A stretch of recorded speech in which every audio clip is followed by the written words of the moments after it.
Bonjour, je m'appelle Thomas Popovski, gynécologue obstétricien, actuellement en poste à l'hôpital de Bastia en Corse. Je suis Marine L'Orphelin, j'ai été Miss France en 2013. Aujourd'hui, je suis bientôt interne en médecine et ambassadrice de Fitbit.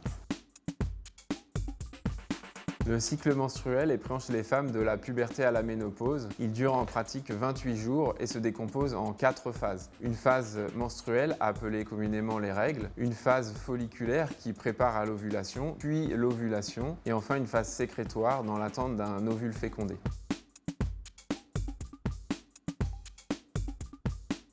Je connaissais déjà la théorie à propos du cycle menstruel, mais c'est vrai que j'ai appris à mieux me connaître. Finalement, j'avais jamais vraiment réfléchi aux dates précises de mon cycle et je les avais pas forcément associées à mes humeurs et j'ai appris tout ça grâce à l'application. La fonctionnalité que je préfère dans le suivi de santé féminine, c'est tout simplement d'avoir accès à la date de mes prochaines règles directement au poignet, comme un rappel, puisque je suis un peu tête en l'air et très occupée, donc j'ai besoin de ça. Et j'aime aussi le fait de pouvoir rentrer les symptômes, ainsi pouvoir mieux les comprendre et les gérer. Les symptômes prémenstruels ne sont pas obligatoires. Ils peuvent aller de aucun à des symptômes très handicapants pour les femmes. Il en existe 3 vraiment très fréquents. Le ballonnement au niveau abdominal, la tension au niveau des seins et l'irritabilité de l'humeur qui n'est donc pas un mythe.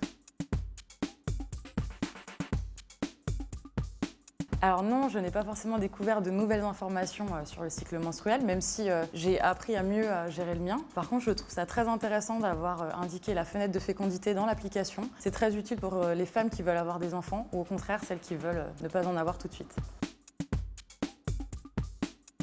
La fenêtre de fécondité, c'est la période du cycle pendant laquelle la femme est fertile. Il s'agit de la période qui précède l'ovulation, ce sont les 4 jours avant l'ovulation, et le jour de l'ovulation, ce qui fait en moyenne 5 jours.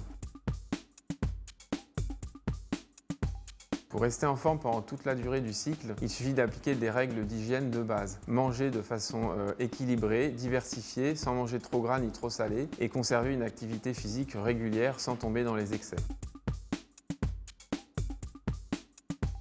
Alors oui, j'ai modifié mes habitudes puisque j'ai adapté mon activité sportive. Je suis habituellement très sportive, plutôt sur du running, un petit peu endurant. Et durant ma période de règles, je préfère des activités plus relaxantes parce que tout simplement, je suis plus fatiguée. Selon les périodes du cycle, c'est vrai qu'il est important d'adapter son alimentation. Moi, durant ma période de règles, je préfère plutôt manger des aliments riches en fer et beaucoup de fruits et légumes pour les vitamines. C'est important pour se booster durant cette période où je suis un peu plus fatiguée. Merci et j'espère vous avoir éclairé sur votre cycle. Les filles, n'oubliez pas de suivre votre cycle. C'est important pour votre santé et votre forme. On se retrouve bientôt sur l'application Fitbit.